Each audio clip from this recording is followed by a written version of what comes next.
Hello, everybody. Welcome back to a brand new episode of 343. I am your host, AF, joined by my co hosts, Jason Ronnie and Riyaz Parker. It's been a while, guys. What have you Yes, guys been indeed. up to? I think the last time you guys were on the pod was November last year, if I'm not mistaken. Yo, it could actually be true, eh? Some might say that I'm still celebrating the World Cup win. Some might say that I'm still celebrating Arsenal being on top after the World Cup, after we said that we're not going to get there. Yeah, no, just been chilling, man. It's been crazy times at work, but yeah, happy to be back. Has it even been that long? Wow, that's crazy, actually. November. It's like 3 months ago. Mm, Yeah, I think the last episode we recorded was like that first week of the World Cup, and that feels like a million years ago sure, honestly, right yeah. now. Yeah, like so many things have happened. Arsenal went on like a crazy run, and then they started to hit a bit of an obstacle. I mean, Mm. Everton and Brentford. Did they lose to Brentford as well? Yeah, no. No, it was Bro, a dubious 1-1 draw. Yeah. yeah. Yeah, and then Feel- obviously City flexing their muscles. But yeah, it was a crazy time because it also happens at a time period where in our history that's generally where we sort of falter, right? So it's like I'm sitting watching that Everton game and I'm getting like PTSD and I'm starting to just twitch a bit because the thought that it always starts with one poor game and then it spirals and then I'm thinking to myself, okay, next game do it. Next game was Brentford. Did not do it. We did not look like anything. And then, okay, yeah, VAR reared its ugly head again. But yeah, it was just it's a weird time. And I mean, thankfully we had this Villa game. But if we can get another one after that, maybe I'll maybe start sleeping a bit better. I'm Yeah, sure you're they sleeping pretty well already. Yeah, obviously it's nice, right? And it's great and all, but it's like there's this thought that's just lambing there, just at the back. It's like, okay, so when is it gonna happen? You know, it's like I'm thinking more negative than I am positive, and I should be vice versa. You know, just gotta enjoy the ride and just enjoy it for like what it is. Because I was actually doing like I was on my phone yesterday and I checked back and all I searched was Arsenal collapses, and there were so many seasons where we had even bigger leads than this, and it's like a silly loss against Birmingham away, or like a silly draw against Bolton Wanderers, and it just capitulates the whole season, just derails everything. So yeah, it's such a weird place to be. yeah, like that the Villa game over the weekend. The scoreline can be very much misleading as to what Mm, actually happened in the mm, game. yeah, Um, like we saw how Unai Emery was actually quite upset with Emi Martinez yeah. in the post match interview, Thank saying goodness. that Give like him back. yeah, I mean Next thing you know, Emmy imagine signs you for go up Spurs for because a Lloris corner. is out for 6 years. Then it's like yo, Please then you don't. must start liking him again, Reyes. I will not. I will not. I will refuse. Please. I still don't like Lloris. Never mind Martinez. No, I Nah, mean but like it's imagine yeah, going up for a corner mm, kick and yeah, like your manager doesn't tell you to do it. You're just yeah. going out because and I feel like that's Emi Martinez. He wants everything to be about him, and Mm, he wants to be the star of the party. So, like if he feels like he can do this and he can make that difference, he's gonna do it whether his manager tells him to or not. But yeah, at the end of the day, uh, put him in the backside, and then yeah, basically an open goal for Martinelli that just came off the bench. Um, but yeah, yeah. it Good was result, You though. know, Good result for Arsenal. yeah. No, 100%. Like, I mean, it had those shades of like, okay, is it gonna be one of those games because Villa have nothing to lose, right? Villa come off just winning. I think their last game they might have won before they actually played us, and they know that Arsenal's wounded mentally and not also doing great. But I mean, just to your point there, look, if they lose 3-2, whether they lose 4-2, it's still walking home with like nothing. So I don't Yeah, yeah. mind that like Emi obviously going up. But obviously if you like not getting directive and you just like you're saying, just wanting to like take it on your own, then yeah, it is a bit. I mean, he's known to always speak his mind. and I think Arsenal fans saw it like after he left, he had more to say about Arsenal and not like it was more of like it was both good, but it was more bad that he was talking about. Arsenal didn't do this, didn't do that. I mean, okay, he also comes off the World Cup where I think he played a decently influential role. I mean, besides Messi, besides Alvarez, all that stuff, I think he played a very good role. So he comes with that like he's ready to move on, to almost show that he's bigger than Villa now. But I don't mind it. My team won. I'm happy, and yeah, it also helped that City also like couldn't capitalize on it. So that was good. I didn't actually watch the City game. How did the goal come about? Like the Potter's goal? Was it against run of play or what happened? I didn't know if it was against round of play because I was like watching it, but also falling asleep to be honest, because I was so excited from Arsenal's game before. So yeah, it was a decently crafted goal. If I remember correctly, they started it from the back, Navas, and I mean also Not's whole team is former Champions League, former Yeah. Europa League. All of these guys like Renan Lodi, Felipe, Kylo Navas, Yeah. he's got like four Champions Leagues or like something like What a that. signing that is, though. Keylor Yeah, Navas. honestly, no, and he's just like he's there, and there's like clean sheets and there's many saves happening, and they play, and then it comes down the left hand side, and then they put the ball across, and then Chris Wood, ever reliable, gets in there, and he actually does one for Arsenal, so that was good.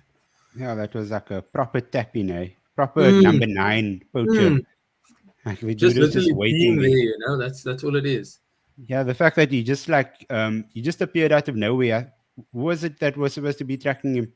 I think it might have been a kanji or somebody that should have been tracking him, and Yeah, he just appeared out of nowhere. I It was think a it. really good Yeah, poacher goal, yeah.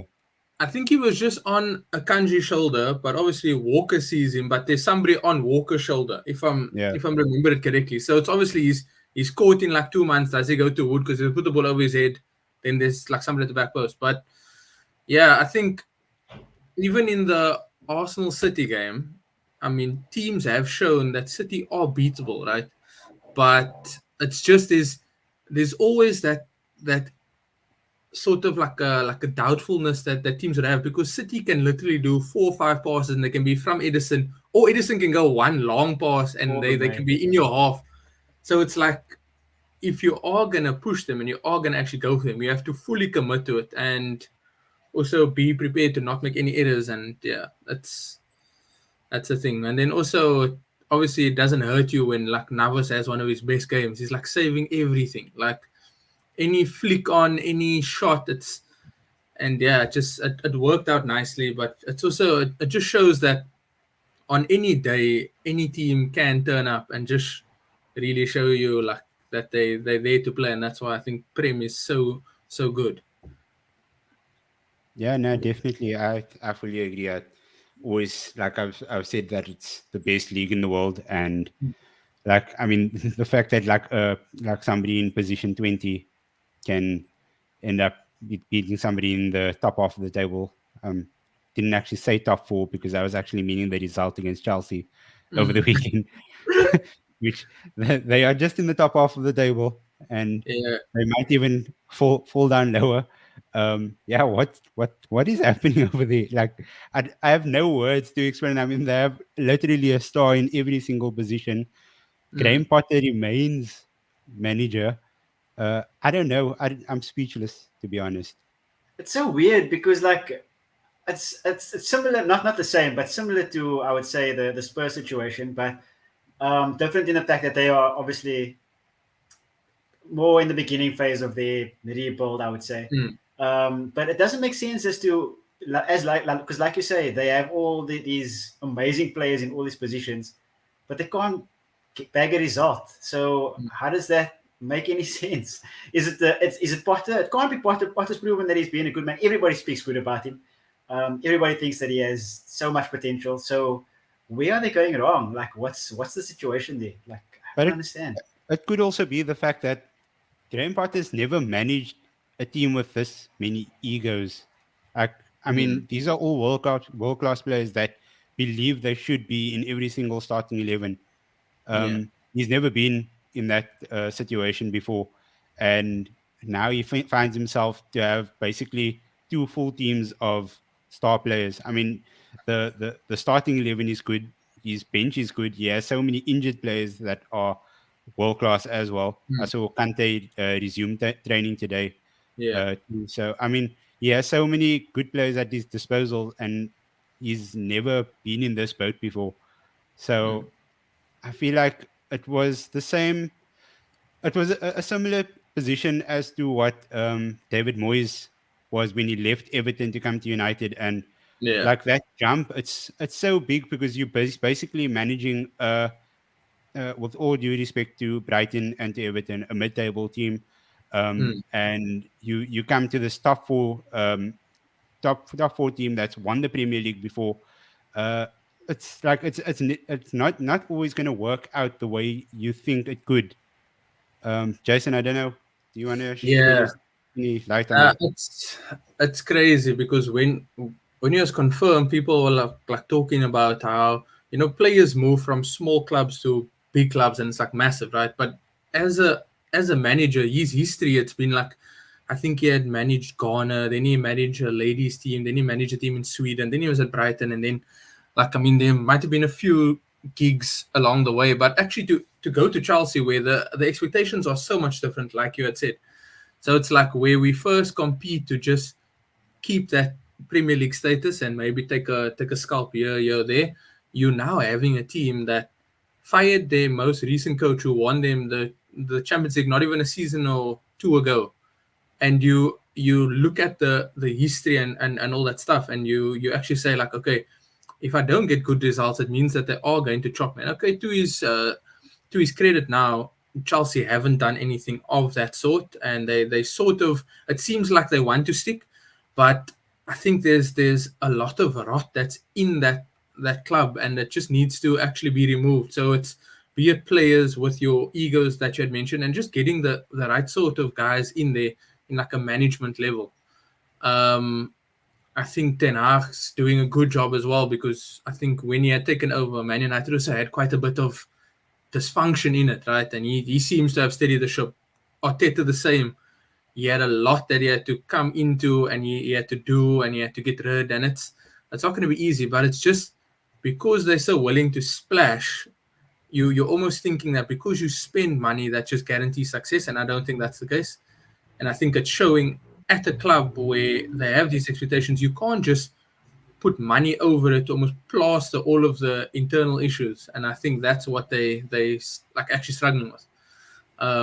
Because all of these guys, like, I mean, look at that front line probably cost them over like, what's it, 400 million maybe? It Yeah, could easily be that. Like, that's backup players. And you had said that he has 2 first 11s. I could go as far as saying he's got 3, maybe 3.5 to 4 first 11 teams that could play in this Prem, like, without even breaking a sweat.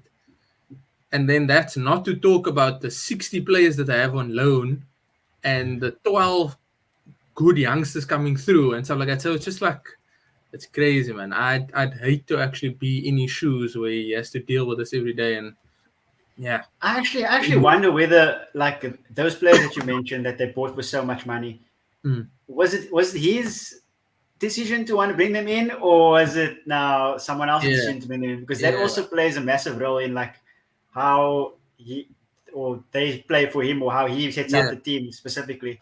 So that's Yeah. also very interesting to like note if he actually Mm. asked for the players, or if Yeah. someone above him decided to buy the players and he must just make it work somehow. Yeah. I think we had seen reports about Bowley wanting to make like franchise players, and I think maybe we had discussed it either here or it was in our WhatsApp group. But it's like, I think if it was up to Graham Potter, he'd get like Lewis Dunk centre back, right? He'd get Glenn Murray to come play striker, and Glenn would probably bag about 15 goals for like easily. Then he'd get Solly March playing left wing back or right wing back, and it'll work. But it is true what you say. Maybe it's just with this idea that you can almost create the super team. Let's sign all of the best players, and then let's just see if it can work. And yeah, it's showing that it's not. But I think hopefully, fingers crossed, maybe because he's an English manager, maybe he sort of gets time. But then again, when you look at a guy like Lampard, you look at a guy like Stevie, they also didn't get time. And they were at lesser clubs. And okay, Lampard got the axe at Chelsea. But even when he was at Everton, is he Yeah. still there now? No, it's not. It's No. Sean. Yeah. Sean Okay. Dyche, Sorry. Yeah. Sorry. I mean, you're forgetting that Sean did the business for you. Yeah, no, honestly, I'll just block that. I think might be a trauma response that I've just blocked out anything that's related to Sean Dyche because he always has something to say when Arsenal play his sides. But yeah, it would actually be interesting to actually see. And I think the key thing is just, are they going to secure any European football? Because looking at it like that, the top 4 is like jam packed. Then top 5 to 8 is like really solid. And okay, Liverpool's result, maybe let's just, they didn't play well, but I think against Newcastle they looked very good.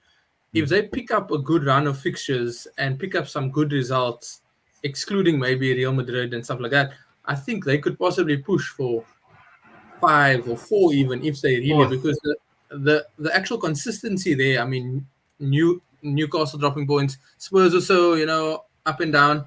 Yeah, it could be a very interesting run in there. I think Liverpool, Yeah. Liverpool, as you said, they are showing they showed in the Newcastle game that they have they can still do it basically. Yeah. Even though last night it was extremely shocking, Yeah. but I think that they Their will end first up half being wasn't fourth. bad though. True, very true. Their first half, I think they Yeah. just about imploded in that second half. Yeah, but it's I mean, also looking at their squad, right? It's like, it's hanging on by somebody's hamstring that they found on the road or Yeah. something, and that'll It's because of last year probably all those games they could still show him. I feel bad. Yeah, and I think like Nikita has like mentioned that on the last episode of the pod. Like it's like definitely burnout. They're all like like very tired, and Yeah. some of them ended up going to the World Cup as well. So Yeah. it's a lot of games that's being played, and I mean that's why the injury list is so long. Van Dijk just got back from injury now, not too long ago. Trotter as well. Luis Diaz still injured. Yeah. Um, so it's like it's key players that aren't there Yeah. and that are affected, and you can see that like with the results. Um, but yeah, like sometimes it doesn't excuse the performances as well. No, because I mean, Jurgen even said last night after the game, he said that you can't at some points they went passive, and you can't do that against Yeah. big teams like that. Like Yeah. they all of a sudden just went passive, and when you switch off like that, they score, and Yeah. they ended up going passive like 3 or 4 times, and they scored 5 goals. So Yeah. I mean, it was just unfortunate, and that actually you can see as you said, as Nikita said last week, that it's unfortunate burnout, and in the game you just don't have it, you just switch off and. It happens, unfortunately, but I think they were still in for. To be honest with you, I do think they were in for. Yeah, man. Okay, so sorry, AF, just to jump in that. If you're saying fourth, then what's happening with your team then? Are you not back in the boys till the end? Do you want to get into this? I don't, because I'm very confused as to what's going on at Spurs. So I'm not really sure what I want, what they want, what's happening, where we're gonna go. I think we'll end up 5th or 6th probably, to be honest with you. And I'm not Is there sure some why. reverse psychology going on here? No, Yeah, I'm actually for real must this time. This time, okay. Let me first ask you this question: like, how often do you watch Spurs play? Both of you. Obviously, I don't expect much, but do you ever watch them play at all? Yeah. Like I don't watch full games, but I'll catch like the half here and the half there. But And never when you full watch games. them, what do you think about their play? Look, they aren't doing as bad as I would have thought like probably like a few months ago. I think the style of play has gotten much better. And I feel like the more Harry Kane scores, the more the team is feeding off that confidence from him. And I think he's gone on like a very long streak now. How many games has it been? I think he's scored in every game for the last 6-7 weeks now. I don't think he scored in this game now against West Ham. Yeah, Okay. didn't score against West Ham, got an assist, I think. Yeah, Okay. he assisted Sonny's but goal, but like he's still like outperforming the rest of the team. And I mean, like if your star striker and your star player is exuding that amount of confidence, then I mean it's going to overflow into the rest of the team eventually. But here's the thing, right? So this is the problem that I have. So the system in the system that we play, Kane kind of he plays as a midfielder. He plays very deep, and I know he scores all these goals and things like that. But I agree with you firstly that the confidence is crucial, and I think that's the only thing that's keeping us going. But the fact that in the system he has to play so deep, and we don't really play well when we play when we don't play with the ball, when we want to sit back and defend in games where we should be having the ball and being on the front foot.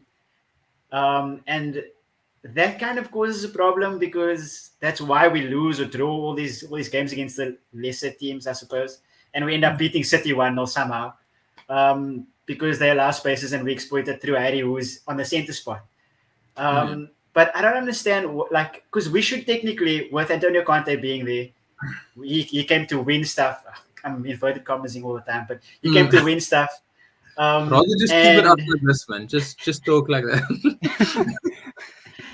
I mean, he's supposed to come in, and that's where we are currently at the moment. We in the past 5, after Pochettino has left, we now want to win stuff. We've become a team where we not just in top 4 is not just good enough for us. We want to try and win something, and we're not getting any closer, to be honest. In fact, we're kind of dropping off a little bit.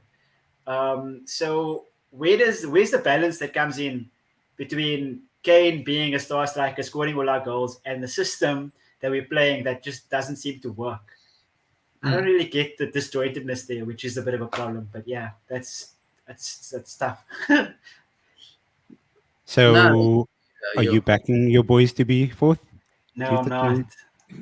We don't play well enough. We don't play well enough, unfortunately. I don't think the system works for us, to be honest with you. I don't think the system works. It's interesting, right? Because I mean, you're making Harry Kane that focal point, right? Because it's like, okay, let him drop off into mid, like you say. You should have midfielders that can then pick passes, because once he just drops it off, you're then playing it over. But like, I mean, Son also, he's in like a weird space, right? Form-wise. Kulusevski obviously struggles with injuries and stuff. So when he's on, he's really good. He's but our best when player, he's not, then he's like really, really off it, and then it's more just like a passenger. And I'm really wanting to figure out this whole Richarlison thing, right? Because now I think Real Madrid. Yeah, like, and it's like 60 more, but this guy hasn't even scored in the Premier, and you wanting to have him go for like 60 mil, and I mean, no offense to him, right? It sounds like I'm giving him a lot of offense, but he's also playing for Spurs, so as an Arsenal fan, I have to dig into him. But it's like, I think the Bentancur injury, the Højbjerg suspension came at a weird time, and it's just like you're at the period where Conte came in, and all of his main players are now getting to an age. So obviously, Reece is like pretty old. Harry Kane is at the age where he's either going to stay and he's going to score a bucket load of goals and become the Prem's top goal scorer, but never win anything, or he's going to move now. That has to be the first, like, a historic thing, eh? Yeah, like, we just if doesn't you like get the Premier League record and you've never won a trophy in your life. It's wild. I mean, then I think of somebody like Matt Letizia, who did like wonders. When you watch highlights of him, you think, how does this guy not win anything? But he played in a team that just couldn't support what he was doing. So while Harry can score 3, while Harry could score 3, Romero, Sanchez, and all of these guys could concede 4. And it's just like, it is something a bit strange. So it's like, in most of the guys' prime, even Ben Davies is now also at a decent age. Son also might want to move on. Son could possibly go somewhere and actually say, look here, I actually want to win something, because at this moment in time, as good as those near finishes are, it's still nothing tangible. It's still nothing. So it is an interesting time, and I think you lost 1-0 to AC, right? Yeah, 1-0. Yeah, that was at the San Siro. So maybe, I mean, if everybody turns up, it could be something. But also, how far do you go, and is that going to influence what you do in the league? And I think FA Cup as well, because you have that as well. So it's like all these questions that have to be asked. And Bentancur is injured. Oh gosh. On that AC Milan game, Giroud really wanted to score. Eh? You could see he wanted to score so badly. My favorite striker in the world. Honestly, is such a. But it's tough watching him now, right? Because when he was at Arsenal, when I was asking him to just score a few goals, just do something for us, guy. Just take and then the guy was like floundering, and as soon as he leaves, the guy finds his boots and he's able to win the Europa. I think he might have won the league with Chelsea, maybe, if he was in that team. I don't know. So yeah, it is upsetting. But my guy, what a striker! Just going back to Spurs again. What I don't think I ever asked you, Diaz, but like, what's your view, Pedro? What's mine? Pedro, what's your view on Pedro Porro? Oh, I've only seen him play once. That game against Leicester, and it was quite shocking, to say the least. He made Emerson look good, which is unbelievable. So I've only, like I said, yeah, I've only watched the one game. He was shocking in the game. I don't want to judge him too early because actually we didn't need a right back, to be honest with you. Like I was okay with Doherty playing there, and we had to go and terminate his contract and send him off to Atletico, which made no sense to me. But yeah, so I guess we'll see. We brought him in for a lot of money in a place in the team the way we need someone. So we'll have to play more, and we'll have to give him game time, and let's give him some time to see what he can do. I'm not hopeful, but we'll see, I suppose. And saying that, since he's come there, the 2 games or 3 games that Emerson has played, he's played unbelievably well. Like he's been the man of the match in all 3 games so far that since Pedro Porros came there. So I don't know. Maybe this is what he needs to. Emerson now, not Pedro. Emerson. Maybe this is what he needed to actually come and show that he can actually play some soccer. Yeah. No, I was also thinking about it. I mean, I don't think that Sporting have a bad history when like they sell off really good. But from what I'd seen when I'd watched a bit of Sporting, it's like, I try and follow all of the highlights. I watch quite a lot of French league, watch quite a German and stuff like that, and actually watching Portuguese, not as much as that, but like he seems like a very decent player, like a very good fullback. But maybe sometimes that's all players need, is just to have somebody else come in and then suddenly everybody ups, and it's just like it's actually crazy. But yeah, it is going to be that whole Doherty thing as well. I was like, so he's not a Spurs player, but did Atletico sign him on a 6-month deal, or is it still like a loan option sort of a vibe, or what? So what happened there was, it was really, really weird. So what happened there was, we had reached our maximum amount of loan players for this for our squad. We couldn't loan any more players out. Okay. So what happened was, instead of recalling someone or not letting him go, we mutually terminated his contract so that he wasn't a Spurs player anymore, so that he could then sign for Atletico Madrid. So he signed there on a proper contract. He's not loaned. He's not anything. He was a free agent basically, and he's now signed for Atletico. Yo. Okay. Need to make sure that you can abuse the system the way you need to. You cheat the system, sign them to 8-year, 9-year contracts, and then get the rules changed, and then make sure nobody else can do it. Yeah. Okay, before we end off, let's just have a bit of a preview for something called the Carabao Cup Final. Carabao. Wasim isn't here. He conveniently didn't. I'll be Wasim for the day. Hasn't made this appearance.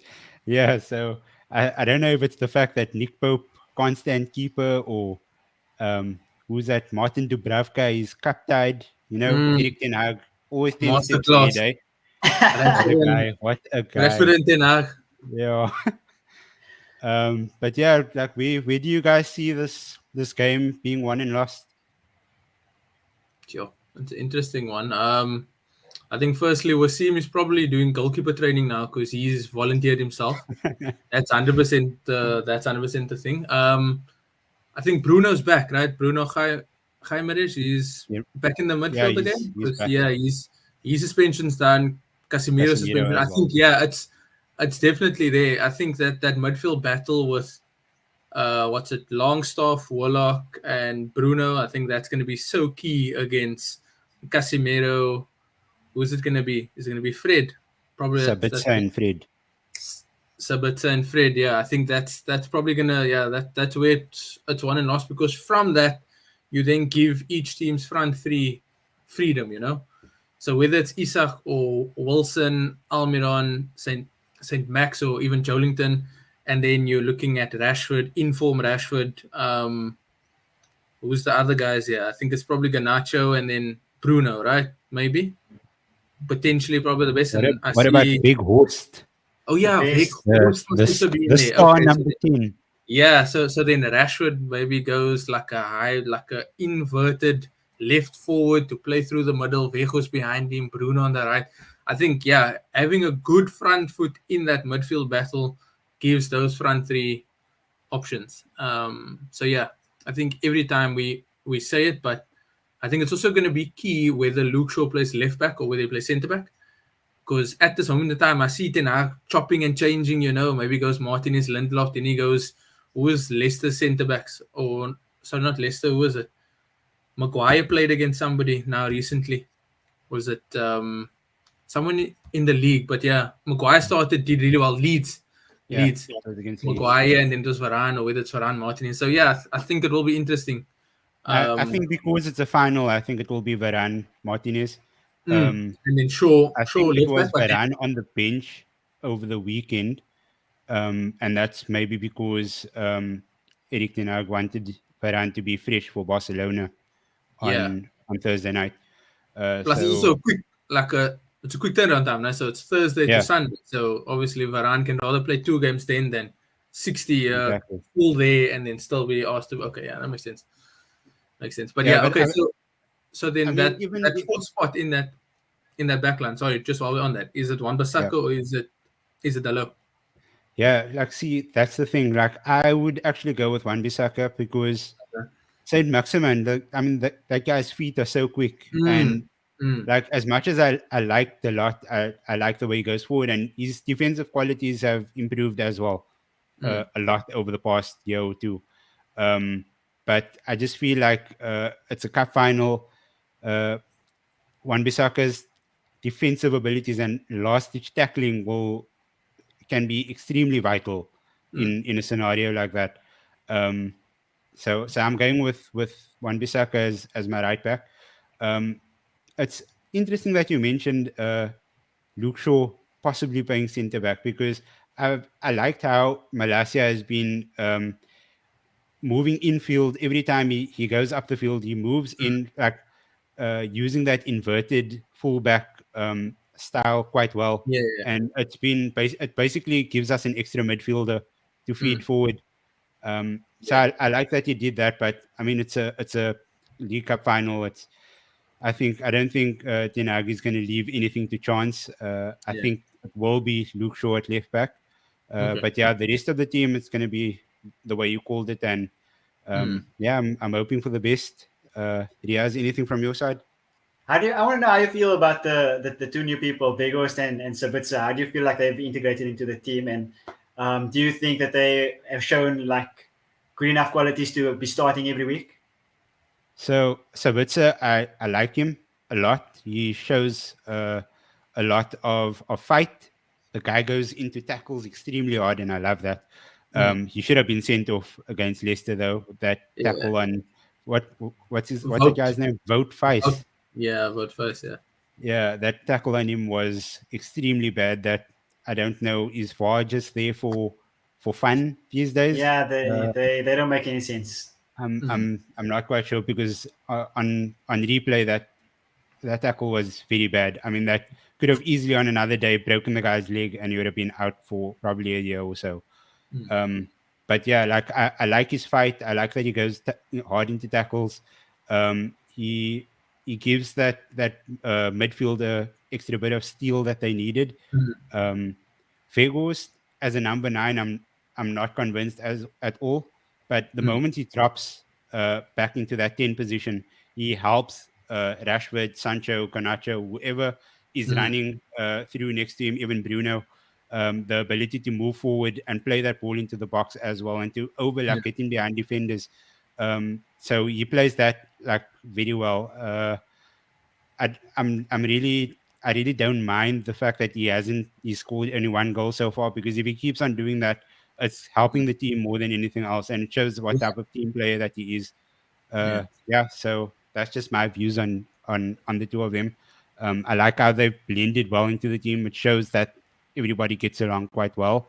There's no toxicity, it seems. So yeah, long may it continue. Which is what Ten Hag has actually done for the team. Like I feel like that's the one, like the main thing that, like compared to last season, that's changed within United, the dressing room and the way that the team has come together rather than being pulled apart. And the fact that you can bring players in like this and they slot seamlessly into the team as well. That's like really, really good sign of a good dressing room. And like you said, I like Vegas a lot. Like I actually think that, like you said, he doesn't need to score goals. He's there for a different reason. He's there to press on the front. He's there to work hard. He's there to win the tackles. And he's there to provide the space for the other two, which he does very well. So whether he scores goals or not, that's an extra shame. I felt like in the last game, was it against Lee? Who did he play the last game? It was against Leicester. Leicester.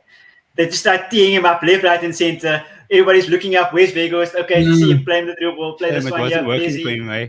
It really didn't, shame. But I mean, I think like he's a workhorse, and that's what I admire a lot about him. So I think he'll work well on the team. His pressing stats are so good, eh?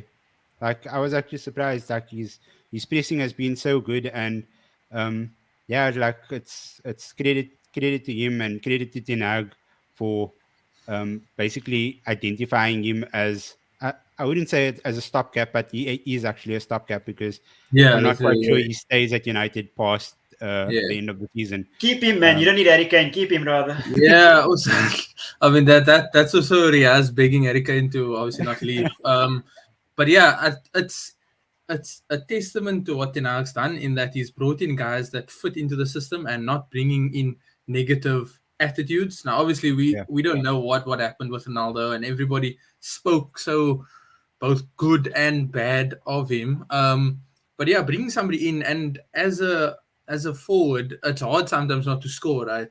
But because he understands that collectively he has a bigger role, and they're also not relying. It's not like you were struggling to almost score goals because Rashford did that well. I think Bruno chipped in when he needed to. Sancho's now come into it as well. So I think that's what the pressure shouldn't be weighing on him too much. Because he has a bigger role, like you had mentioned, dropping into the 10, going on these pressing runs where he's literally going from centre back to centre back, then he like drops onto the 6 and stuff like that. So it's good. But I also feel like he has that in him to score when it really, really matters. I mean, looking back at the World Cup, he turned up when Argentina thought it was done, and then this guy just shows up and he just influences the game. So I think that's like cometh the man, cometh the occasion sort of a thing, or like cometh the occasion, cometh the man sort of a thing. So yeah, also really, really like him, and it is hard to go so many games and people will tee up from any angle and it just won't work. But I think when it happens, then it will happen. I think that's the same with like Nunes now. That guy looked like how is he buying a living being a footballer, and now it's like he's doing that first goal last night. Yeah, doing flicks from on the edge of the 6-yard area, and that's just confidence. It's just I mean, Ten Hag wouldn't start him if he's doing poorly when he's like midweek when they're doing training and that stuff. So yeah, I think it's almost like the flood will happen. It's just like it's almost trying to just break through that first wall. And who needs a flood when you have Marcus Rashford? Honestly. But if there is a flood, Marcus Rashford probably going to feed everybody as well. So it's like win-win. It's like, honestly, everything is working in his favor at the moment. Shout out Benny McCarthy one time. Here we go. That's the guy. Benny, what a legend. I wonder, do you think Benny watches the show? I think we should try to just spam his mentions on Twitter. Maybe we must walk around. Go to his hometown and just ask him. Look here, where's his family? What is his number? And we just go. Just a bunch of random dudes walking through an overpark, just asking where's Benny McCarthy's family.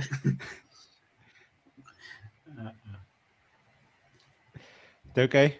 I think that is all that we have for today. Shall we do predictions before we go? Quick fast. Yes. A quick prediction. Predictions. Okay. Let's do that. Let me start it off as the neutral guy. Yeah, I think it's United 2-1. I'm Okay, hoping for a okay. 2-1 United. So you're both going to United, is what you're saying? I'm hoping for a 2-1 United, but somehow I feel like it's going to be a draw and it's going to go down to penalties, and United suck at penalties. And then I hope that Daya can channel his inner Casillas 2010 World Cup moment to pull it off. But yeah, I'm hoping for a 2-1, but I have a feeling it's going to go penalties. And when it's going to go to penalties, I feel like Newcastle might just edge it. I'm gonna all out take that prediction. Full one. I'm gonna take that draw, penalties, Newcastle winning on penalties, just because. Gary has to be the savior. Karius, bro. What a final keeper. Yeah, that's gonna be like a proper story, eh? A proper fairy tale ending for him. Full circle. Shame. But okay, that is all that we have for you guys today. Yeah, before we wrap up, don't forget to follow us on Twitter and Instagram at Sportygas. Give this video a like. If you want to comment below, tell us what you want to see, tell us what you think. Tell us why you think Jason wearing that old Arsenal jersey is just because Arsenal are gone on a winning run now.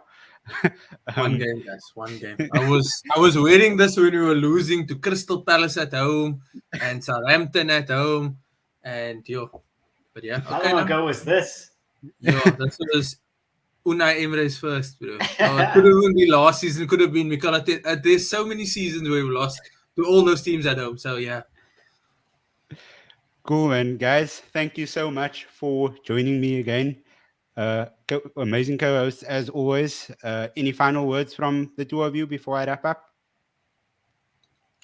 None from me, man. But just share it with everybody. Even if you must put this in your WhatsApp work group. Get the word out.